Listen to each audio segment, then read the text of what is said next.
साथियों नमस्कार। आप सभी का हमारे YouTube चैनल पर हार्दिक स्वागत और अभिनंदन है।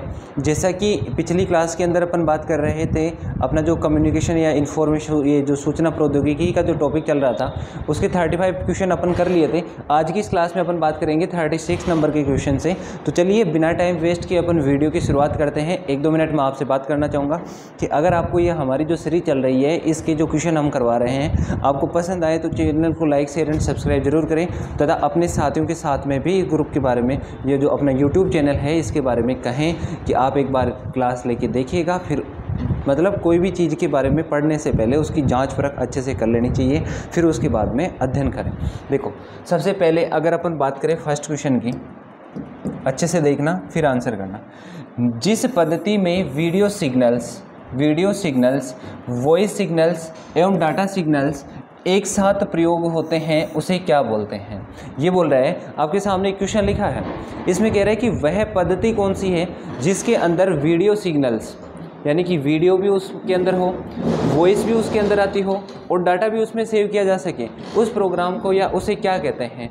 टेली कॉन्फ्रेंसिंग कहते हैं, बुलेटिन बोर्ड सिस्टम कहते हैं, इंटरनेट कहते हैं या वीडियो कॉन्फ्रेंसिंग कहते हैं। देखो वीडियो कॉन्फ्रेंसिंग में क्या होता है कि अपन वीडियो रिकॉर्डिंग, जैसे है ना लाइव मैंने यहाँ पे चला रखा है, आप देख पा रहे हो, आप मेरे को देख भी रहे हो, मैं जो लिख रहा हूँ उसको भी सुन पा रहे हो, मैं जो बोल रहा हूँ उसको भी अच्छे से सुन रहे हो, डाटा भी आपके पास में स्टोर हो रहा है। तो ये सब कुछ किसकी वजह से संभव हो पाता है? तो इसका करेक्ट आंसर क्या हो जाएगा? वीडियो कॉन्फ्रेंसिंग की मदद से अपन ऐसा कर सकते हैं। यानी कि वीडियो कॉन्फ्रेंसिंग में एक व्यक्ति यहाँ बैठा है तो वो कहीं पर भी, इस दुनिया में कहीं पर भी अन्य व्यक्ति से बात शेयर कर सकता है।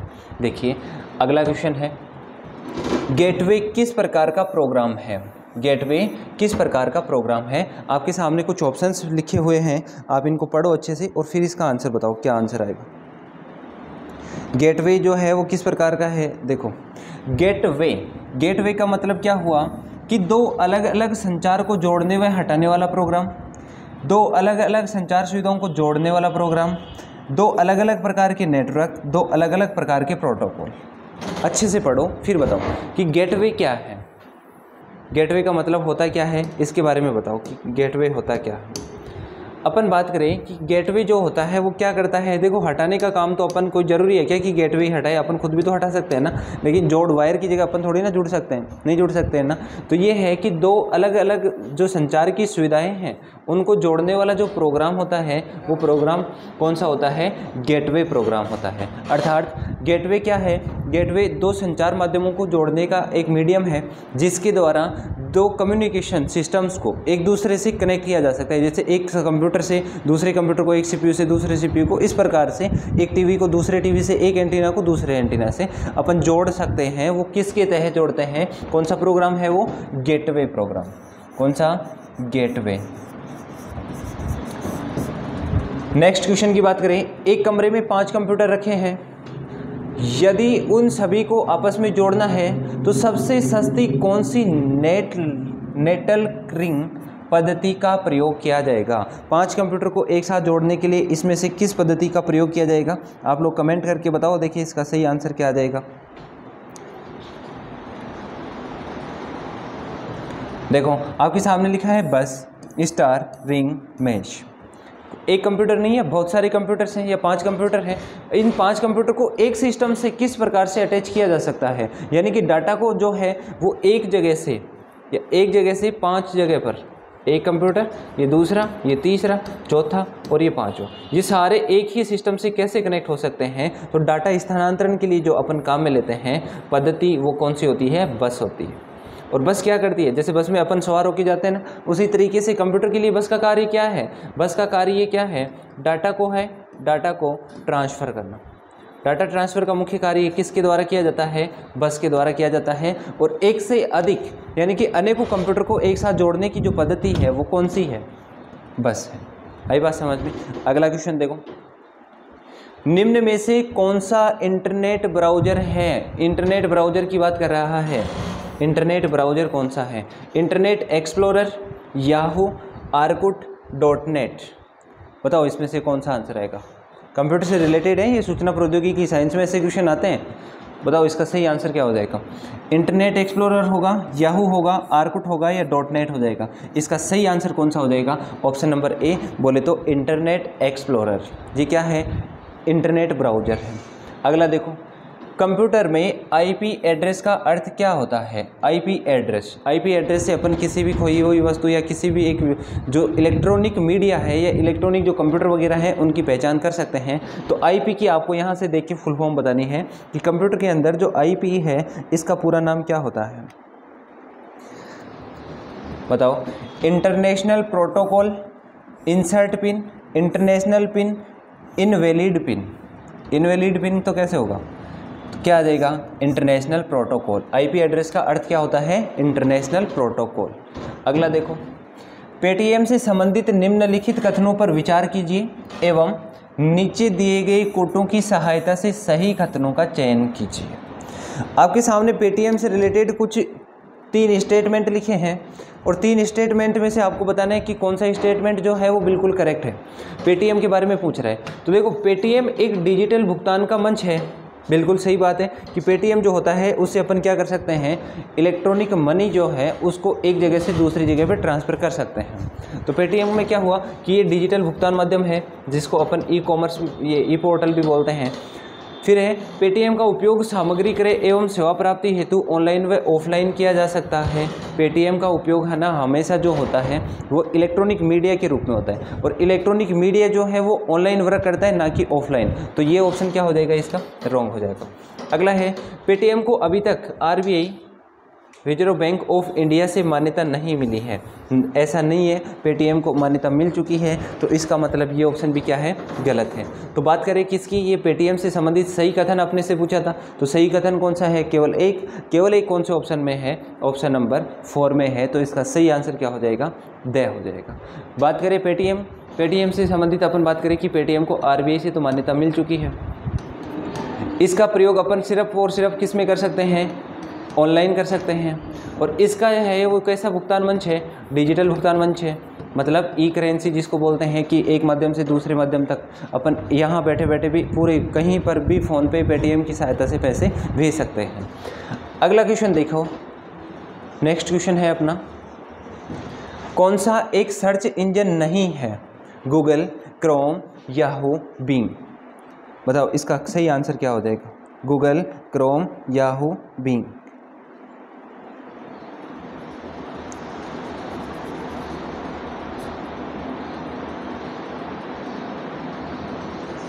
बताओ, देखें, एक सर्च इंजन नहीं है।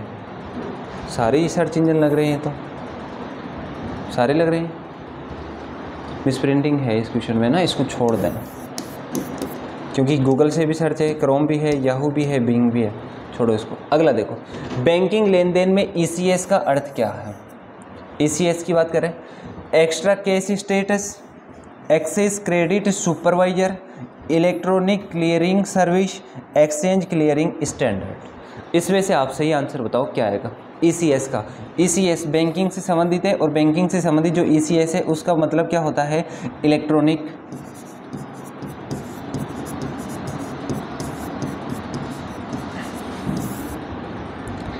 क्लियरिंग, इलेक्ट्रॉनिक क्लियरिंग सर्विस, ये ईसीएस का पूरा नाम है। आई बात समझ? आगे देखो, इस क्वेश्चन को आप अच्छे से पढ़ो और फिर इसका आंसर बताओ। तब तक मैं 1 ही मिनट में आया पानी पी के।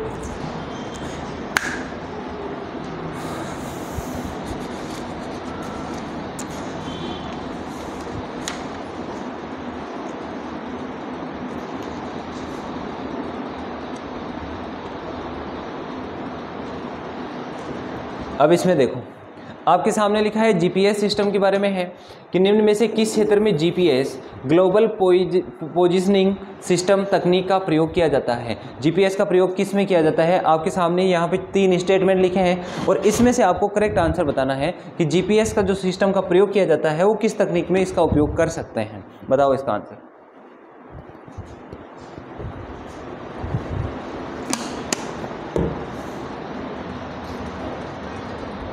देखो, सैन्य ऑपरेशन, जल सेना ऑपरेशंस, ये ऑपरेशंस क्या लिख दिया, एवं वायुसेना ऑपरेशन।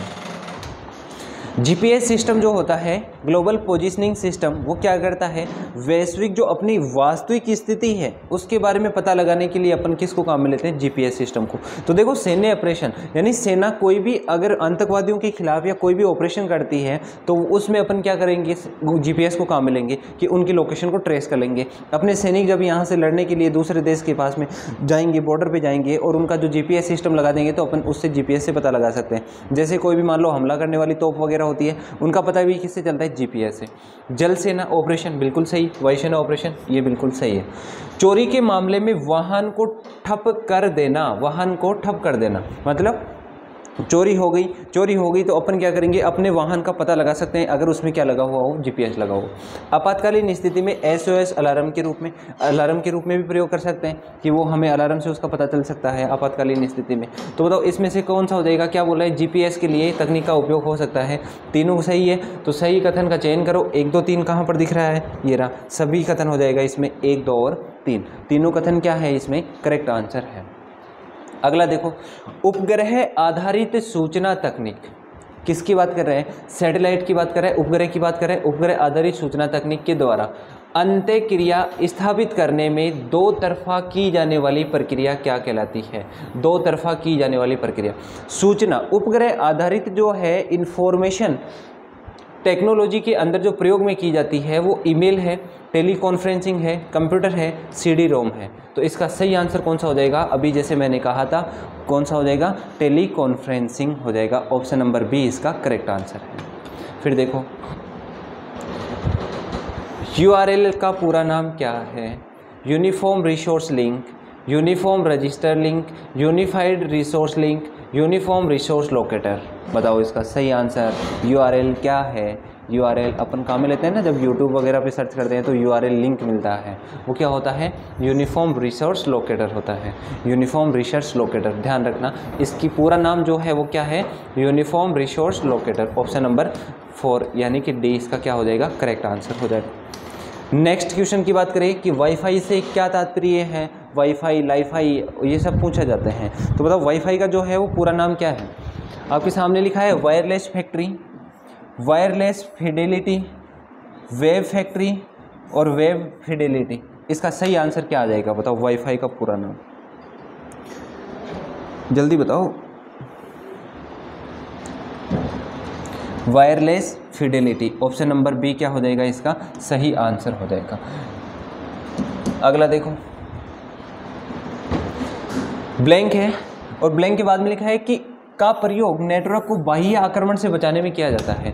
नेटवर्क का प्रयोग मतलब इंटरनेट को बाह्य आक्रमण मतलब साइबर सिक्योरिटी से बचाने के लिए काम में लिया जाता है। किसका, डीएनएस का, फायरवॉल का, एक्स्ट्रानेट का या फोर्ट्रेस का।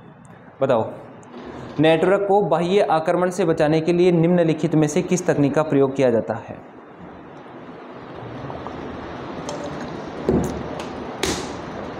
अरे अपन अपनी सुरक्षा के लिए घर के चारों ओर क्या बनाते हैं, दीवार बनाते हैं।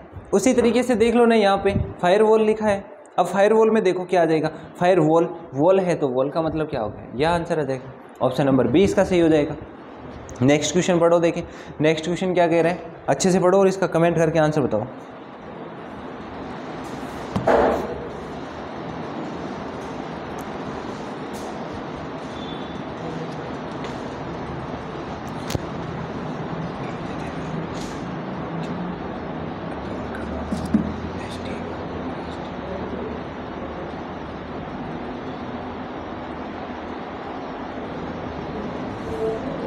बताओ इसका आंसर क्या आएगा कि मोबाइल संचार की 4G तकनीक में जी अक्सर निम्न में से किस शब्द हेतु प्रयुक्त होता है।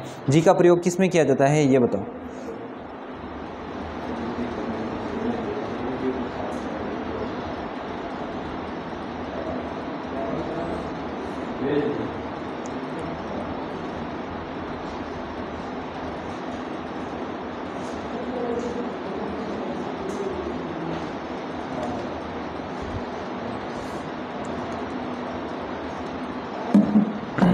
बताओ क्या आएगा कि मोबाइल संचार की 4G तकनीक में जी अक्सर किसके लिए काम में लिया जाता है, ग्रेड के लिए, ग्रुप के लिए, ग्लोबल के लिए या जनरेशन के लिए। बताओ इसका सही आंसर क्या हो जाएगा, 4G का जमाना। बोले तो जनरेशन। ऑप्शन नंबर डी इसका सही आंसर हो जाएगा। नेक्स्ट क्वेश्चन को देखो, नेक्स्ट क्वेश्चन को पढ़ो अच्छे से और फिर इसका कमेंट करके आंसर भी बताते रहिएगा साथ साथ। पृथ्वी की सतह को 2D या 3D चित्रण निरूपण का पता लगाने के लिए इसरो द्वारा विकसित एक भारतीय सॉफ्टवेयर एप्लीकेशन कौन सा है? भारतीय सॉफ्टवेयर एप्लीकेशन किसने तैयार किया था? इसरो। ये इंपॉर्टेंट है, ध्यान रखना। और इसका 2D और 3D निरूपण का पता लगाने के लिए इसरो ने जो तैयार किया था उसका नाम क्या था? भूदेव, भुवन, भूमि, भूयान। क्या हो जाएगा इसका सही आंसर? भुवन हो जाएगा। अगला क्वेश्चन देखो, आईटी नियम 2021 में ट्रेसेबिलिटी प्रावधान क्या है? आईटी एक्ट जो है 2021, इसके अंदर ट्रेसेबिलिटी प्रावधान क्या है? जीपीएस आधारित व्यवस्था है जो सड़क पर प्रत्येक वाहन को चिन्हित करेगा। बिल्कुल सही है। ट्रेसिबिलिटी का मतलब क्या होता है? एग्जैक्ट लोकेशन का पता लगाना। तो आईटी एक्ट का 2021 में क्या है कि जीपीएस आधारित व्यवस्था लागू करना जो सड़क पर क्या करे? प्रत्येक वाहन को चिन्हित करे। पहला ऑप्शन तो देखो बिल्कुल सही है। अगला बात करें, प्रावधान क्या है? सॉरी गलत हो गया ना, ये जीपीएस है ट्रेसिबिलिटी प्रावधान। ट्रेसिबिलिटी प्रावधान क्या है? जीपीएस आधारित व्यवस्था जो सड़क पर प्रत्येक वाहन को चिन्हित करेगा। किसी सूचना के प्रथम निर्गमतकर्ता की पहचान प्रदान करने की सोशल मीडिया मंचों की विधिक जिम्मेदारी। एक अद्वितीय डिजिटल पहचान चिन्ह जो प्रत्येक डिजिटल यंत्र पर उसकी चोरी रोकने हेतु लगाया जाएगा। बेहतर संपदा कर संग्रहण हेतु भूमि व स्वामित्व की डिजिटल मैपिंग। आईटी एक्ट ट्रांसिबिलिटी प्रावधान क्या है? यह है कि प्रथम जो निगमन करता होता है या निर्गत करता होता है उसकी पहचान करना और उसको सोशल मीडिया मंचों में विधिक जिम्मेदारी देना। वो किस में आएगा? आईटी एक्ट की धारा, ये आईटी एक्ट जो है 2021 उसके अंतर्गत शामिल है। अगला है, प्रतियोगी परीक्षाओं की तैयारी करने के लिए प्रतिभोगियों के द्वारा की मदद करने के लिए राजस्थान सरकार ने एक निःशुल्क मोबाइल ऐप शुरू किया और उस निःशुल्क मोबाइल ऐप का नाम क्या था? उस नाम को आपको बताना है। तो बताओ, देखिए, अरे वो एक अपने को डायरेक्शन देने का काम कर रहे हैं ना, डायरेक्शन तो दे रही है सरकार, भाई आप लोग पढ़ो, इस तरीके से पढ़ो। तो उन्होंने एक प्लेटफॉर्म तैयार किया या एक निःशुल्क बिल्कुल फ्री ऑफ कॉस्ट एक ऐप तैयार किया है, access reader com exam Dishari. अपने को वो एक डायरेक्शन देने का काम कर रहे हैं और वो डायरेक्शन देने का काम कर रहे हैं, इसका मतलब मैं बोल सकता हूँ, देखो प्रतियोगी परीक्षाओं की तैयारी करने के लिए प्रतिभोगियों की मदद के लिए जो ऐप राजस्थान सरकार ने लाया था वो कौन सा था? दिशारी ऐप था। दिशारी ऐप लेके कौन आया था? राजस्थान सरकार। और राजस्थान सरकार ने क्या किया था? इसका उद्देश्य क्या था? निःशुल्क क्या करना? मदद उपलब्ध करवाना प्रतियोगी परीक्षाओं की तैयारी करने वाले प्रतिभागियों को। अगला देखो, अमेरिकन टेलीफोन व टेलीग्राफ ने एक ऐसी कंप्यूटर प्रणाली वातावरण प्रदान की है, इसे क्या कहते हैं? बताओ इसका सही आंसर क्या आएगा?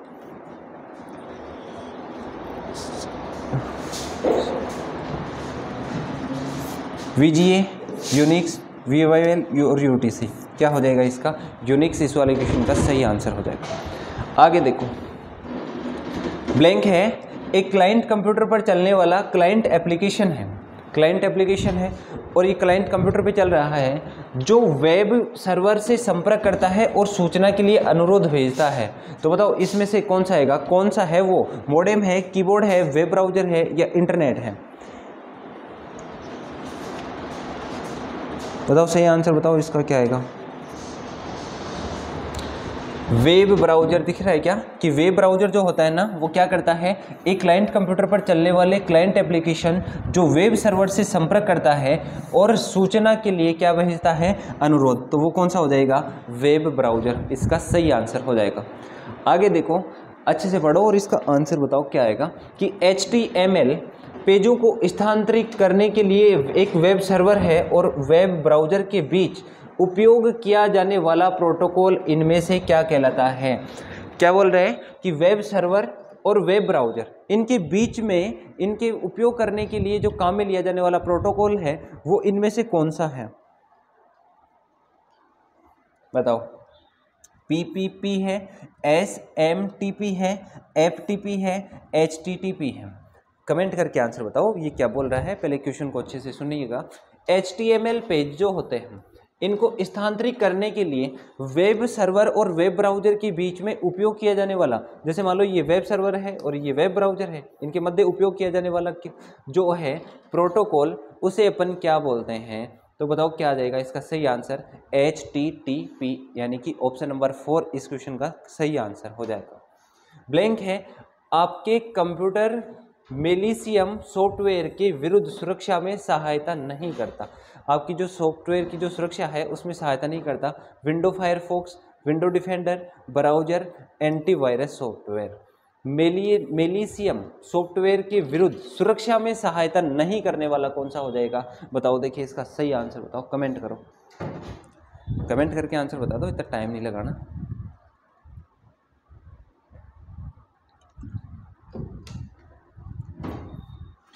तो सही आंसर कौन सा हो जाएगा? ब्राउज़र इस वाले क्वेश्चन का करेक्ट आंसर है। ब्राउज़र जो होता है वो क्या काम करता है कि वो वेब ब्राउज़र को, देखो यहाँ पे कंप्यूटर का जो मेलिशियस सॉफ्टवेयर है, मेलिशियस सॉफ्टवेयर के विरुद्ध सुरक्षा में सहायता नहीं करता है, ब्राउज़र नहीं करता, बाकी सहायता करते कौन कौन है ऐसा भी पूछ सकता है। तो कौन सा आ जाएगा? विंडो फायरवॉल आ जाएगा, विंडो सॉफ्टवेयर डिफेंडर आ जाएगा, एंटीवायरस सॉफ्टवेयर आ जाएगा। नेक्स्ट क्वेश्चन देखो और इस क्वेश्चन का आंसर बताओ। अगला है MOEMS के पूर्ण रूप क्या है? MOEMS का आपको पूरा नाम बताना है। अब इसका पूरा नाम क्या है वो बता दो। MOEMS आपके सामने ऑप्शन लिखा है, देखो, micro optical electronic media source, micro opto electro mechanical system, mega operations electric media software, micro optics electro mechanical source. आपके सामने शब्दों के अर्थ लिखे हुए हैं। अब आप इसका कमेंट करके आंसर बताओ कि क्या आएगा। Micro opto electro mechanical system क्या आ जाएगा? देखो M का मतलब तो क्या हुआ? माइक्रो, तो माइक्रो इसमें भी है, इसमें भी है, इसमें नहीं है, इसका मतलब ये तो कैंसिल। माइक्रो के बाद में आएगा ऑप्टो, ऑप्टिक है, ऑपरेशन ये तो कैंसिल, इसमें भी ऑप्टिक है, नहीं ऑप्टो आता है, ऑप्टिक नहीं आता। ऑप्शन नंबर बी क्या हो जाएगा? इस वाले क्वेश्चन का सही आंसर हो जाएगा। मैं मानता हूँ कि ये थोड़ा सा टिपिकल सा टॉपिक है, समझ में भी नहीं आता जल्दी से, लेकिन पढ़ना पड़ेगा, इसको थोड़ा सा याद करना पड़ेगा। और कंप्यूटर के अंदर अपन बात करें, बेसिकली कम्युनिकेशन टेक्नोलॉजी में अपने से जो क्वेश्चन पूछे जाते हैं, नंबर ऑफ क्वेश्चन आते हैं सबसे अधिक, एक तो फुल फॉर्म, उसमें फुल फॉर्म तो पूछता ही है कि कैसे होगा, क्या होगा, इसके पूरा नाम क्या होता है, इनको जोड़ने के लिए कौन कौन सी चीज़ें काम में ली जाती हैं, ये सब चीज़ें पूछता है। अगला देखो, भारतीय IT एक्ट 2000 में कंप्यूटर सोर्स कोड से छेड़छाड़ करना निम्न में से किस धारा के अंतर्गत आता है? आपके सामने कुछ धाराएं लिखी हैं। अब ये बोल रहा है कि कंप्यूटर सोर्स कोड से छेड़छाड़ करना किस धारा के अंतर्गत अपराध है? धारा 67, धारा 65, धारा 43, 66। बताओ। देखिए IT एक्ट की धारा है, इसके अंदर इस कंप्यूटर के साथ में छेड़छाड़ करना कौन सी अधिनियम के अंतर्गत आ जाएगा? 67, 65, 43 और 66। बताओ सही आंसर, कमेंट करो आंसर, ऐसे क्या देख क्या रहे हो।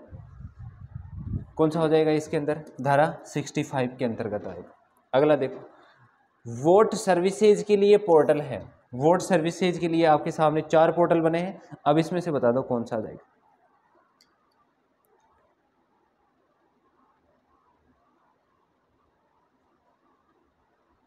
बताओ। देखो IRCTC, RSRTC, ये तो राजस्थान रोडवेज का नाम आ गया। UID जो है वो किसकी पोर्टल है? आधार का।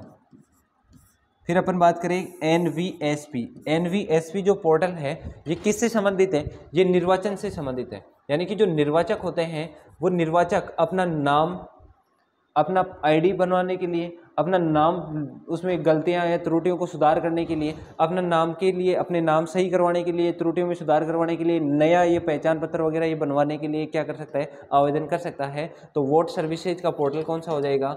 NVSP portal. और NVSP पोर्टल का रिलेशन, संबंध किससे है? चुनाव से संबंधित है या वोट सर्विसेज से संबंधित है। अब देखो एक बार अपन फास्टली इन क्वेश्चन को एक बार देख लेते हैं कि जिस पद्धति में वीडियो सिग्नल्स या वीडियो वॉइस सिग्नल्स और डाटा सिग्नल्स के एक साथ प्रयोग करते हैं उसे क्या बोलेंगे? Video conferencing. वीडियो कॉन्फ्रेंसिंग में ये सारी चीज़ें एक साथ चलती हैं। अगला है गेटवे क्या है या किस प्रकार का प्रोग्राम है? गेटवे है दो संचार माध्यमों को जोड़ने का प्रोग्राम, ना कि हटाने का प्रोग्राम। ध्यान रखना, जोड़ने हटाने है वो भी नहीं करना, हटाना है वो भी नहीं करना, क्या है? जोड़ने का प्रोग्राम।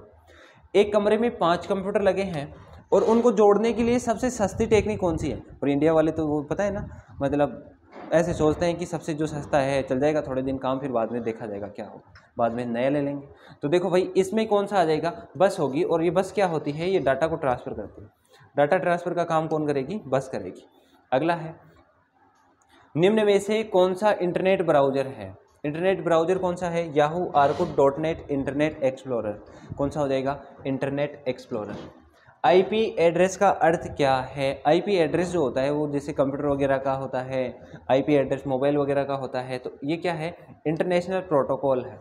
क्या है आईपी एड्रेस का पूरा नाम? International protocol. अगला है, पेटीएम से संबंधित आपके सामने कुछ स्टेटमेंट लिखे हुए थे और इसमें से कौन सा बताना था कि सही कथन कौन सा है?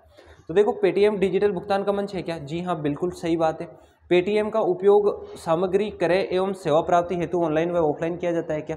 देखो बच्चा लोग, ऑफलाइन अपन पेटीएम का प्रयोग नहीं कर सकते, मानते हैं ऑनलाइन कर सकते हैं, ऑनलाइन किया जा सकता है, ऑनलाइन तो होता ही है, मानते क्या? पेटीएम को रिजर्व बैंक से बिल्कुल इसको मान्यता मिली है, तो सही हो जाएगा ऑप्शन नंबर। सर्च इंजन, ये थोड़ा सा मिस्टेक हो गया था इसमें। बैंकिंग लेन देन में ईसीएस क्या है? ईसीएस क्या है? Electronic clearing service. Electronic clearing service किस में है? Option number 3। कौन सा हो जाएगा? Electronic clearing service. अगला था, जीपीएस का उपयोग किस तकनीक में हो सकता है? देखो, जीपीएस का उपयोग ऐसे याद रख लो, सैन्य ऑपरेशन, जल सेना ऑपरेशन, वायुसेना ऑपरेशन, चोरी के मामले में, आपातकालीन स्थिति में। ये ध्यान रखना, आपातकालीन स्थिति में अलार्म के रूप में, कौन सा? एसओएस अलार्म के रूप में। इसका मतलब 4th सही है इसका। आगे है, उपग्रह आधारित सूचना तकनीक के द्वारा अंत्य क्रिया स्थापित करने में दो तरफा की जाने वाली प्रक्रिया क्या कहलाती है? दो तरफा की जाने वाली प्रक्रिया क्या कहलाएगी? Teleconferencing. क्या कहलाएगी? टेली कॉन्फ्रेंसिंग कहलाती है। यूआरएल का पूरा नाम क्या है? Uniform resource locator. क्या नाम है यूआरएल का? Uniform resource locator. अगला है, वाईफाई से क्या तात्पर्य है? Wireless Fidelity. क्या बोल देंगे? Wireless Fidelity. फायरवॉल जो होती है ये क्या करती है? नेटवर्क को बाह्य आक्रमण से बचाती है, यानी कि साइबर क्राइम से बचाने का काम करती है। कौन? फायरवॉल जो होती है वो इसको बाहर से जो होगा साइबर अटैक उससे बचाती है। अगला है, 4G में जी का मतलब क्या है? जी का मतलब किससे है? जनरेशन से है। अगला है, पृथ्वी की सतह का 2D और 3D डायग्राम, ये ध्यान रखना, चित्रण या निरूपण 2D या 3D निरूपण करने के लिए इसरो ने एक सॉफ्टवेयर बनाया है, सॉफ्टवेयर एप्लीकेशन विकसित की है। किसने? इसरो ने। और उसका नाम क्या है? भुवन है। क्या नाम है? भुवन। आईटी नियम 2021 में ट्रांसेबिलिटी प्रावधान क्या है? ट्रेसेबिलिटी प्रावधान क्या है? किसी सूचना के प्रथम निर्गमनकर्ता की पहचान प्रदान करने की सोशल मीडिया मंचों की विधिक जिम्मेदारी है। Option B. अगला है, प्रतियोगी परीक्षाओं की तैयारी करने के लिए राजस्थान सरकार ने जो ऐप चलाया था वो कौन सा था? दिशारी। किसने चलाया था? राजस्थान सरकार ने। किस लिए चलाया था? निःशुल्क परामर्श या प्रतियोगी परीक्षाओं की तैयारी के लिए। अगला है, अमेरिकन टेलीफोन व टेलीग्राफ ने एक ऐसी कंप्यूटर प्रणाली वातावरण प्रदान की है, इसे क्या बोलते हैं? क्या बोलेंगे? यूनिक्स बोलते हैं। अगर कोई क्वेश्चन नया लगे ना तो लिख लेना आप लोग। फिर है ब्लैंक, एक क्लाइंट कंप्यूटर पर चलने वाला क्लाइंट एप्लीकेशन है जो वेब सर्वर से संपर्क करता है और सूचना के लिए अनुरोध भेजता है। कौन सा? Modem, keyboard, web browser, internet. कौन सा हो जाएगा? वेब ब्राउजर इसका सही आंसर हो जाएगा। HTML पेजों को स्थानांतरित करने के लिए वेब सर्वर और वेब ब्राउजर के बीच उपयोग किया जाने वाला प्रोटोकॉल इनमें से कौन सा है? PPP है, SMTP है, FTP है या HTTP है? कौन सा हो जाएगा? HTTP। ऑप्शन नंबर डी इसका सही आंसर। अगला है, ब्लैंक है, आपके कंप्यूटर मेलिशियम सॉफ्टवेयर के विरुद्ध सुरक्षा में सहायता नहीं करता। कौन सा नहीं करता? देखो, सहायता कौन करता है? विंडो फायरवॉल, विंडोज डिफेंडर करता है, एंटीवायरस सॉफ्टवेयर करता है या ब्राउजर करता है? ब्राउजर सहायता नहीं करता। MOEMS क्या है? Micro opto electro mechanical systems है। भारतीय एक्ट 2000 में कंप्यूटर सोर्स कोड से छेड़छाड़ करने की कौन सी धारा के तहत अपराध है? धारा 65 के तहत या 65 के तहत। वोट सर्विसेज के लिए कौन सा पोर्टल है? देखो यूआईडी पोर्टल। आधार के लिए तो कौन सा था? UIDAI, unique identity. और ये NVSP जो पोर्टल है ये किससे संबंधित है? वोट से सिस्टम है और वोट सिस्टम से संबंधित है। इसके साथ साथ में इस पे क्या काम कर सकते हैं कि अपना जो नाम वगैरह है उसको ठीक करवा सकते हैं। आज की ये क्लास के अपन ने कुछ महत्वपूर्ण क्वेश्चन थे उनको यहाँ पे सोल्व कर लिया है। अब आपको ये हमारा वीडियो पसंद आए तो चैनल को लाइक शेयर एंड सब्सक्राइब जरूर करें। कल मिलते हैं एक नए टॉपिक के साथ में, तब तक के लिए धन्यवाद।